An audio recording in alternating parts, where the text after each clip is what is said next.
Oklahoma. We're coming to you from our secret bunker location somewhere around Ada, America.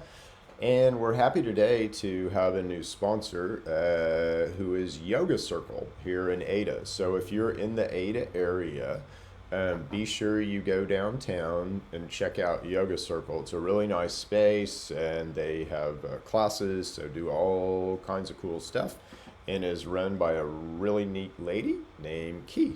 So go see Key and go tell her that you heard about her from Chip Talks. Okay, so if you're in Ada, again, it's required now. You gotta go track down Yoga Circle. Now the cool thing is we're going to be having an event there on August 12th. So we'll be there. Cindy and I will be there, and we'll be there with our Bioresonance machine.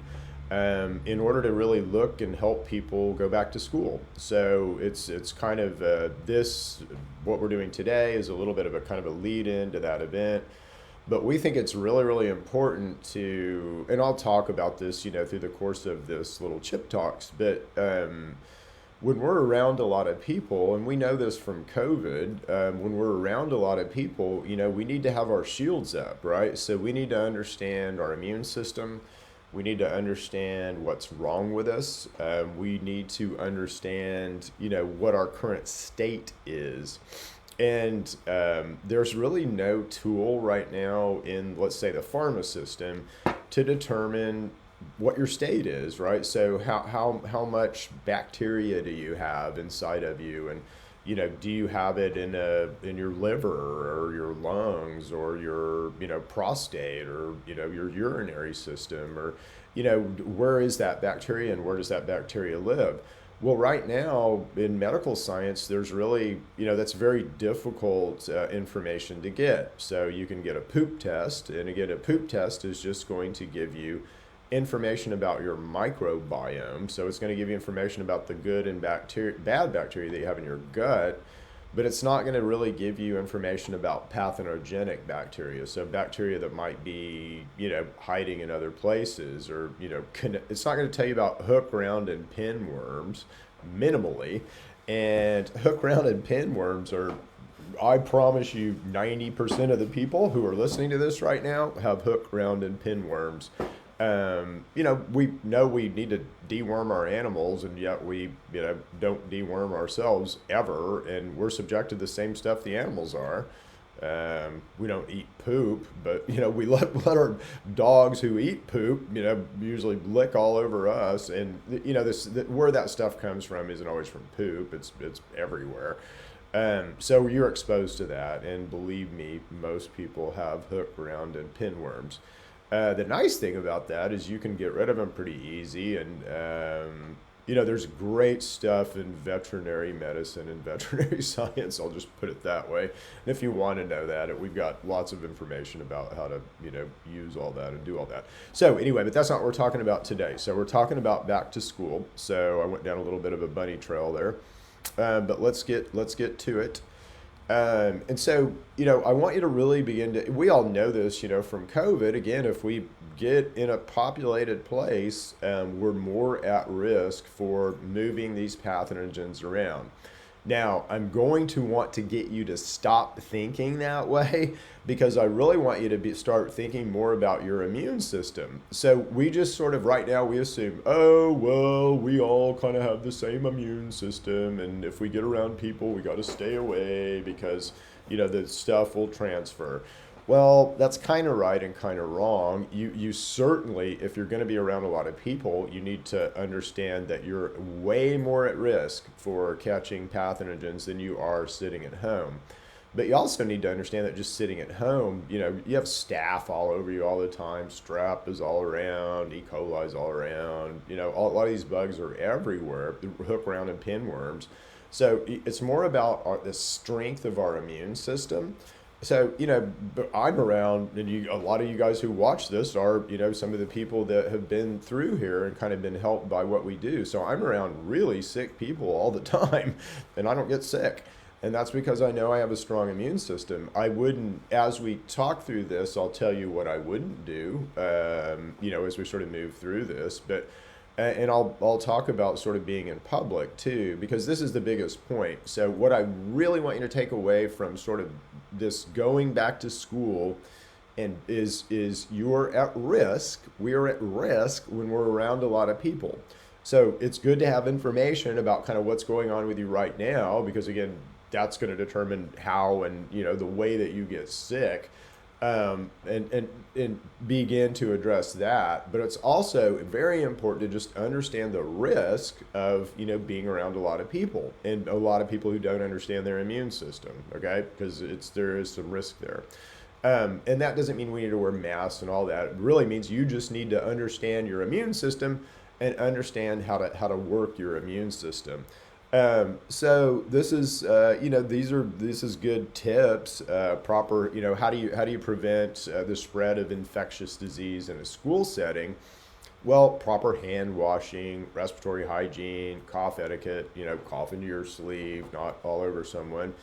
Appropriate personal protective equipment. Okay, I'm gonna, again, I'm not in that camp. Sorry. Cleaning and disinfecting, super important, and proper handling of needles and other sharps. Hey, if you have that in your public school, that's probably not such a good thing. So let's leave that one off. But this is kind of what the instructions are to public health in public health settings. Okay, so I'm going to come at this a little bit different way, because I'm going to really come at it more from your immune system and kind of what we can do to bolster our immune system. Now, yes, I'm going to talk about intermittent fasting and fasting and fed, because honestly, this is the most important information that I could ever give anyone. Okay, so and again, are you going to intermittent fast your kids? I think you probably should, and not young children, but children that are, let's say, third grade and up. Certainly, high schoolers need to be looking at intermittent fasting, and high school it's a tough place, right? But this intermittent fasting is a way to control weight, and that's a kind of a, if I could give someone that's overweight a gift, that would be, here's a way that you could control your weight. And it literally is one of the most powerful things that I've ever learned, because I've been overweight, in my life, and I know what that's like, and I know kind of how that goes. But anyway, we're more talking about immune system this morning. So how do we work our immune system? Well, how could I have maximum power in my immune system? Well, I need to be 5 hours past my last meal. And it's just that simple. So I want to walk you guys through some things that happen. And when we're 5 hours past our last meal, fasting doesn't mean I haven't eaten in 3 weeks. Okay, fasting mean when you're in a fasting state, it's about 5 hours past your last meal. This is what, anybody ever had surgery? Yeah, we want you in a fasted state. Why do they want you in a fasted state? For what I'm going to walk you through, because you have a stronger immune system. Most physicians don't even know this. Why do they put you in a cold operating room? Because that invokes your immune system, okay? So nice little tricks, that are out there that, kind of these guys use, and they don't always tell us the truth about all this stuff either, and I'll point some of that out here in a second. This one may go a little long. I'm getting a little windy, going down some rabbit holes, so bear with me. We'll get there. But anyway, so this is just a study, and if you want to look this up, this is Cellular Molecular Immunology Journal. But what I want you to see here is this. And this is really cool because, again, the way that your immune response works is it all works from stem cells that come from bone, okay? So every little T cell, B cell, all your white blood cells, all your red blood cells, pretty much anything in blood that's immune or blood related, it comes from bone, okay? So how does that work when we eat versus when we don't eat, right? So when we're fasted versus fed. And those are the metabolic states. So if you look in metabolic journals or start studying about cellular metabolism, fasting and fed. So fasting it doesn't mean 3 days. It just means 5 hours past your last meal. Okay. All right. So here we go. So if you look at just baseline, so this is just in this study, they studied whatever they were studying. I don't know if it's mice or rats or humans, but it's this is pretty ubiquitous, let's say, across different animals. So baseline is, you're doing have some immune response. When you're fasted, what happens is you start pulling back a lot of your immune response, which is really, really interesting. So it looks like, our main, and what I mean by that is you're pulling back a lot of the immune mediators. So whatever you were trying to do in an immune response, you relax that a little bit as you are in a fasting state. And you begin to return your monocytes to the bone marrow where they can be basically rebuilt and kind of reinitiated. So they're not like old and aged out monocytes. So you're recycling in a very, very good way when you're fasting. And this is part of why you have a stronger immune response.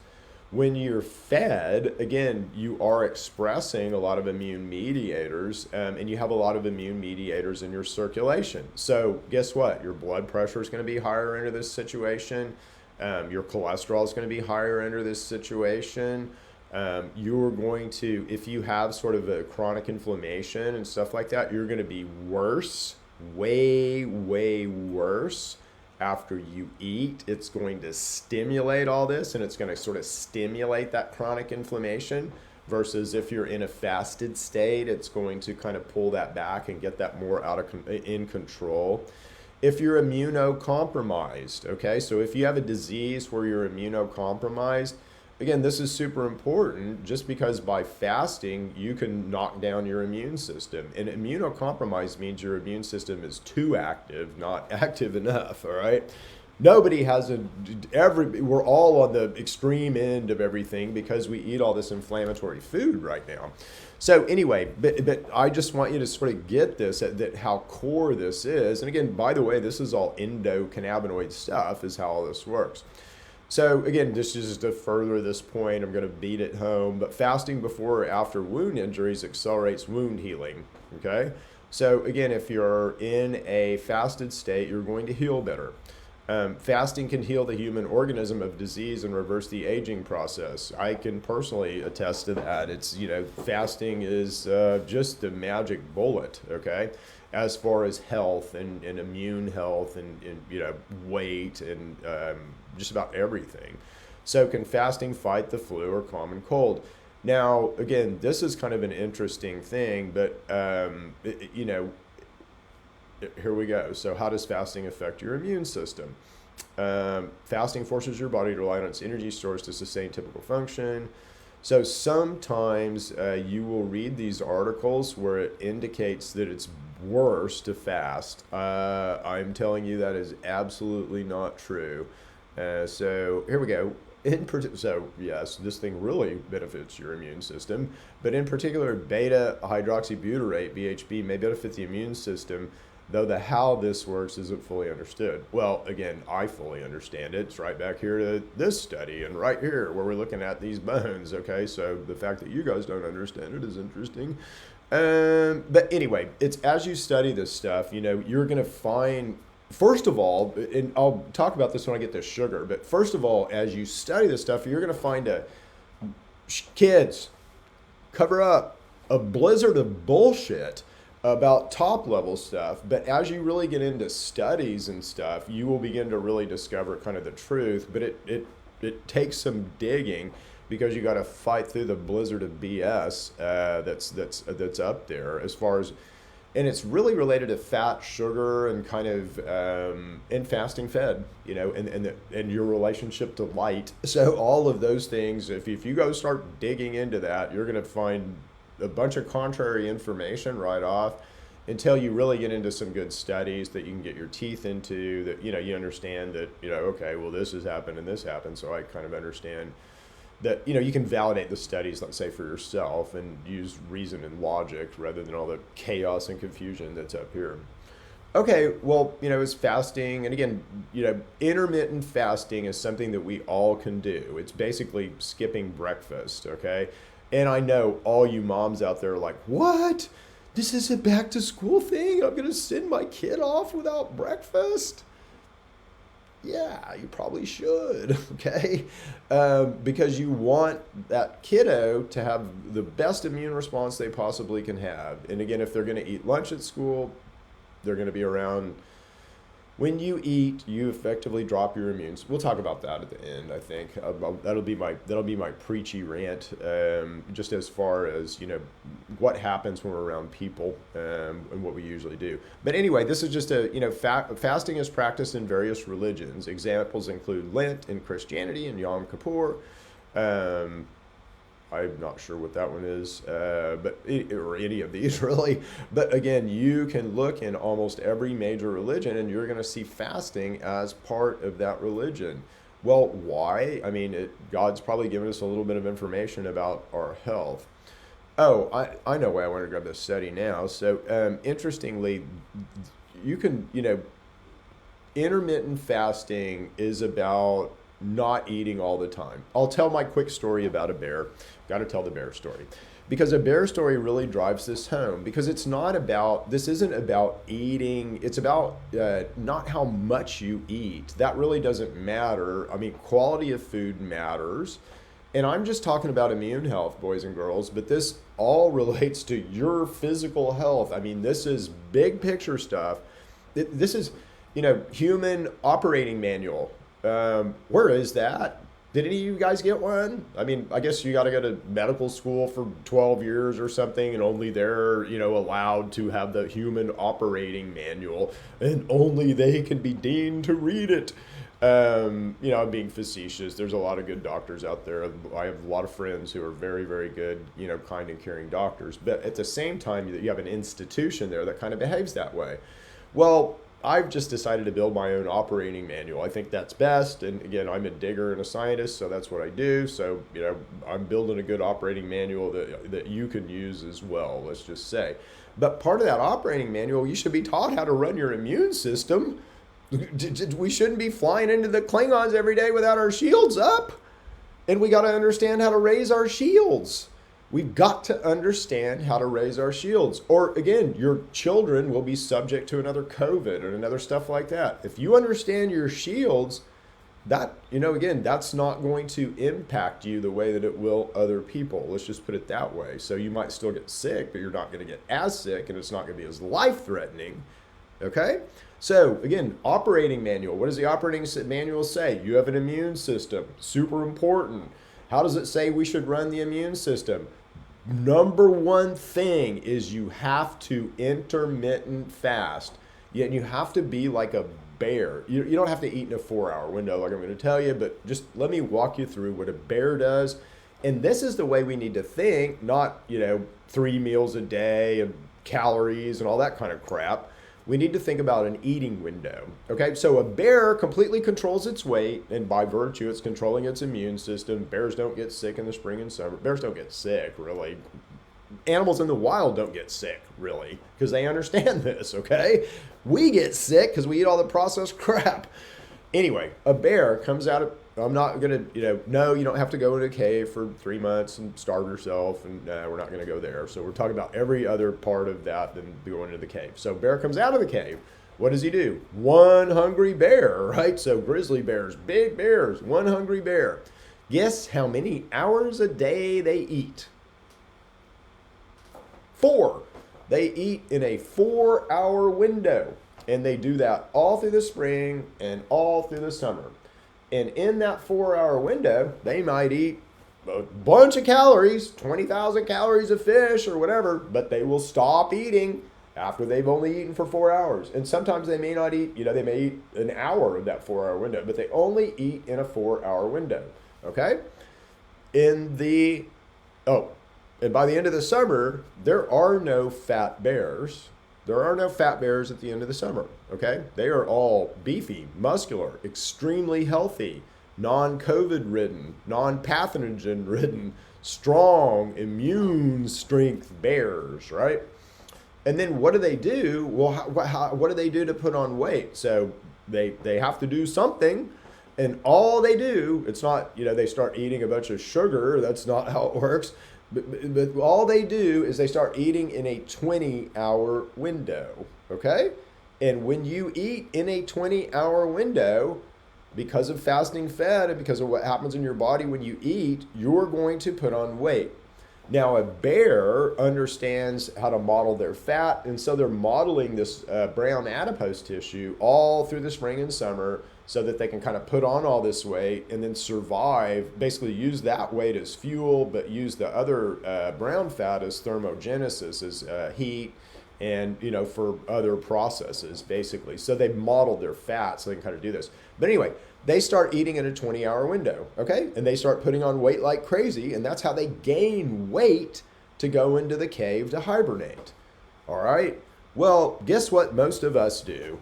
I mean, if you eat breakfast, so you get up at 7 o'clock and you start drinking creamer in your coffee and orange juice and all that, or 6:30 or whatever, that opens your eating window. Again, if you just eat something and then wait 5.5 hours, that would close your eating window, but we don't do that. So we'll eat, something at 10 o'clock, we'll eat something at noon, we'll eat something at 3 o'clock, or drink an energy drink, or eat some popcorn, or, drink a soda pop, or a diet soda pop even will do it. So all of that stuff basically breaks a fast. So most of us eat in a 20-hour window. And we allow our kids to eat in a 20-hour window. It's dangerous, okay? Because, again, when you eat, you drop your shields. And to, beat the Klingon analogy about the head and shoulders, you don't want to fly into the Klingons with your shields down. So when we eat, we effectively drop our immune strength and we drop our shields. And we do that for 5 hours, all right? So in a perfect world, and I know most of us can't do this. When I first started doing this and somebody said, hey, Chip, go 4 hours without eating. I'm like, what? I can't go 6 hours without eating? Are you serious? It's so, again, it takes some, you got to retrain your mind a little bit, but, this is so helpful to your body. And you get that feedback, and you get the feedback in energy and in ways that you don't think that you will. So like I ate at 3:30 yesterday, something 4 o'clock yesterday, something like that. And I've been eating since then, and so I have energy. I'll have energy till I eat again at 4 o'clock, and then I'll get tired after I eat. And that's the other thing that you'll notice is this will start happening. But anyway, we're going back to school, so sorry I'm getting all off. So, moms, again, you might have to play around with these times, but just consider this because, again, a 16-8, eating for 8 hours and basically not eating for 16 hours is pretty easy for most of us to do. It's better. It's the shorter the window, the better. And again, technically, you don't need to eat 3 meals. Technically, if you eat 1 meal that's nutrient rich, that's fine. Now, I'm not suggesting that you do that for your very active kids and stuff because they need more fuel than we need. Get them out in the sun, though, a lot. We'll talk about that way down the road. Okay. It's really interesting when you look at so we sort of talked about fasting, and then that is a big thing. And what does that mean? Just not eating for 5 hours. When I don't eat for 5 hours, I'm in a fasted state, and I'm 50 times more energetic. And again, how do I get that number? It's hard to get. I'm going to walk you through some of the chaos and crap up here in a second, but 50 times more energetic, all right? So 50 times more energetic. So that is better for anything. I mean, I've got a generator that powers 1 house. I've got a generator that powers 50 houses. I want the 50 house, generator. I don't want the 1 house generator. When you do, yeah. Anyway, I won't go too far down that hole. So, as we begin to look at this intermittent fasting, so that's the number one thing that I can tell you guys to defend yourselves, as you're going back to school. So the more you can intermittent fast, the longer you can intermittent fast, the more defense that you will have, around people. And this is the way that our immune system works. This is the number one fence that we have is our immune system. And the number one way that we work it or don't work it is by our eating frequency, okay? Not calories. As we begin to look at what we should eat, again, that gets important. you're going to find this, if you really study this, you're going to find this just ocean of BS around sugar versus fat. And it all started in the 50s. You know, there's so much corruption. And basically, what the corruption was pushing sugar over fat. All right.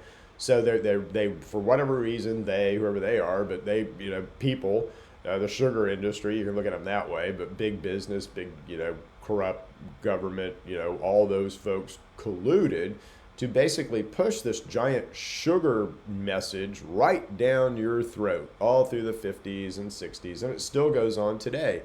There's no way that if you just go and look at well, I won't do this because it'll take too long, but if you just go, you can satisfy yourself. If you just go look at, how do I get energy, or how does my body work, or what's a good fuel, you're going to find all this stuff about glucose.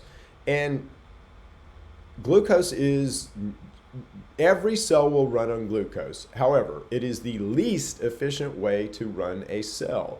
Sometimes cells need a little bit of glucose to start other processes, and so this fat process takes a little glucose to start, so you got to have a little bit of glucose.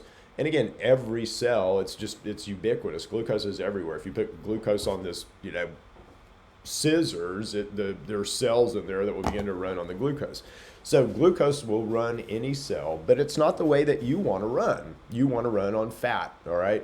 And so fats are very, very important in our diet. And what does this look like? Well, again, we've been taught that fruits and vegetables are really, really good and so critical for our health. And right, if we're sick, if we eat more fruits and vegetables, that's really going to help us and all that.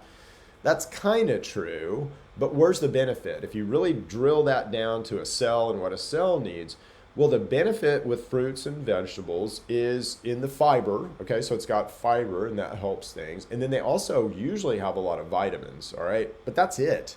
The rest of them are glucose. And again, glucose will run you, but it's a very inefficient way to run you. What you really want is fat, okay? So that's what a bear wants. That's what you want. So we want fat because fat is king, but we want the right kinds of fat. And we're getting ready to put out, I'll be doing lots of chip talks on, kind of what we need to eat and what the composition is of our meals and kind of what's optimal for a cell. You have to, if you study this yourself, you have to fight through this blizzard of junk, and you really just need to begin to look at a cell. What does a cell need? How does a cell work? And from that, sort of build out and expand out on kind of what diet should look like. And it's, easy to do. And you really don't need that much stuff, which is kind of cool. We do need we need the right fats and amino acids every single day, and that's so important. We do need vitamins and trace minerals, and those are also important, but you got to have your aminos every single day, and there's 9 of those, okay? So again, what can you do? How can you help your kids, with their immune systems going back to school? Well, number one thing is understand this principle of intermittent fasting. It is how we work our shields. It is how we work our immune system. And you absolutely can increase the power of your immune system, okay? Absolutely. Again, I'm around sick people all the time. I don't get sick. So there you go. All right. And I kind of already jumped this one. So again, what should you, if you just type in Google, what should you eat? Well, look at what it comes back. So emphasizes fruits, vegetables, whole grains, fat-free or low-fat milk and milk products. Where's the fat? That's all sugar, okay? Fruit, sugar, mainly. It's glucose. It's better sugar than CNH pure cane, but it's sugar. Vegetables, sugar, mainly. Better than CNH pure cane, but sugar. Grains, you're allergic to. Everyone's allergic to grains. Again, there's some good stuff in grains. So grains do have some good protein and some good fat. But, corn has a lot of omega-6 fat, which is super inflammatory. And if you're not balancing it with omega-3, you're gonna be in bad shape. Fat-free or low-fat milk. And milk is mostly sugar. Milk has a special sugar in it called galactose, I think, galactose. But anyway, milk is, sugar. So sugar, allergic grain that might have some good in it, sugar. All right? That's what the Center for Disease Control is suggesting to you. That's part of the chaos and confusion to me. Okay, so no, that's not what your kids should eat. Again, they do need to eat some fruits and vegetables, absolutely. Need to be concerned with fats, amino acids, vitamins, and trace minerals, water and oxygen, and carbon dioxide and your gas exchange, air, let's just call it. That's about it. That's about it, okay? Need some metals, but you get most of those from the stuff that you eat. But this is just wrong. Again, what's going to happen if you eat this? Again, you're going to stick yourself in kind of this less efficient mode. You're going to be in one generator running one house mode versus one generator running 50 houses mode, right? So I want to be over here in the 50 house mode where I've got a lot of extra resources and energy to run my immune system and other things. All right, so we've talked about the immune system, and that is the biggest, again, this is just informational. You don't have to, buy anything from anybody. This is behavioral. It might be hard in some instances. It might require some change. That might be difficult. But this will help you and your kids' health if you can do this. One of the things that we need to do, though, is, and you'll find that if you begin to do this, if you're already on this journey, is as you begin to intermittent fast and sort of improve your diet, you'll become more sensitive, which is kind of cool, but it's kind of not in a way. And you're going to probably go through this process where you fight through a lot of these pathogens that we all have, because we've all done this. We've all just walked around without shields. I didn't know any of this. The worst thing you can do is eat a meal and go be around people. Because when you eat a meal and go be around people, you've dropped your shields, and now you're just going to share pathogens. And think about our behavior. I mean, we do that all the time, don't we? So we all have our dents and dings here. The Klingons have got us. We've been hit. The Starship Enterprise has taken some damage in every single one of you guys, including me. So how can we look at that damage, and how can we look at that damage completely rather than, let's say, some of the tools that medical science has? Now, what I'm going to talk about here is not a medical device, and this thing cannot diagnose you. So if you want to get diagnosed, you need to go over there, not over here. But this thing can give indications of stuff that's going on. And the device that we have, the device that we use, and I'm talking about bioresonance. And so this is a thing, this is, Healthline is a pretty well-respected online medical presence. So you can, check out Healthline, but, so I'm just pulling from Healthline here. What does it talk about bioresonance?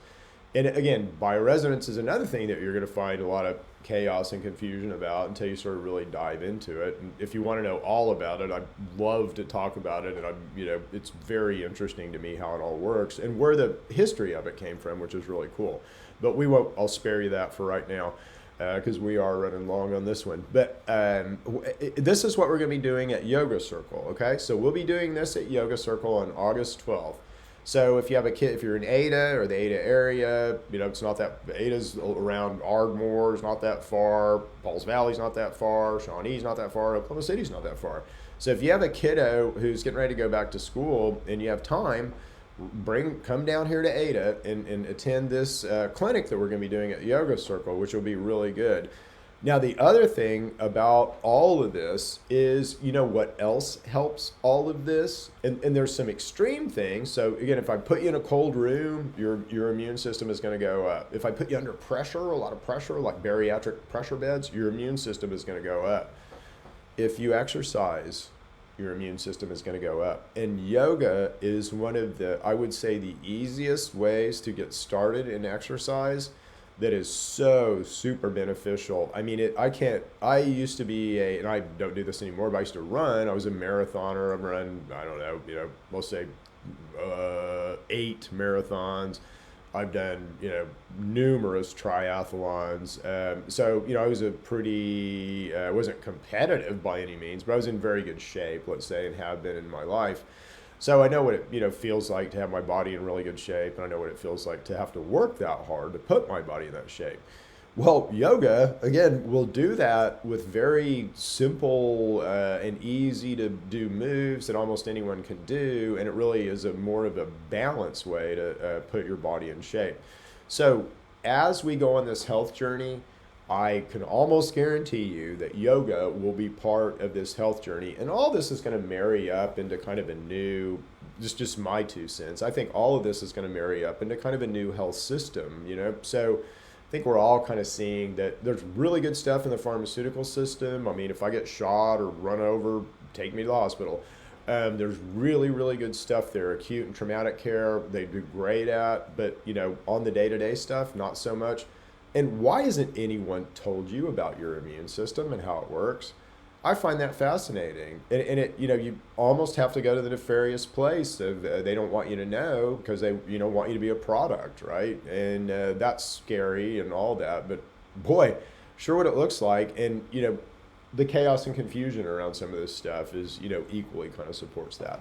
So anyway, going back to school, all right? So consider intermittent fasting. I know you're thinking, Chip, you're crazy. I get kids, they're young and active and they need to eat and all this stuff.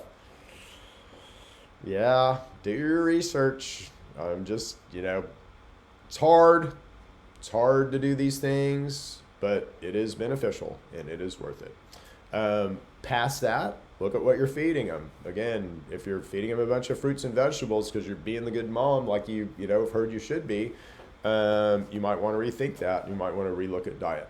Again, keep the kids, you know, I can't tell you what sugar's doing to our society and what sugar has done to our society. It's one of the biggest evils ever foisted upon us. So please, parents, you know, watch that. There's a certain amount of sugar that's okay, you know, for all of us, but it should be sugar in the form of, you know, fruits and vegetables and junk like that or stuff like that, not, you know, C&H pure cane. So anyway, love you guys. That's it for today. We will leave it there and we will see you next week with another exciting Chip Talks.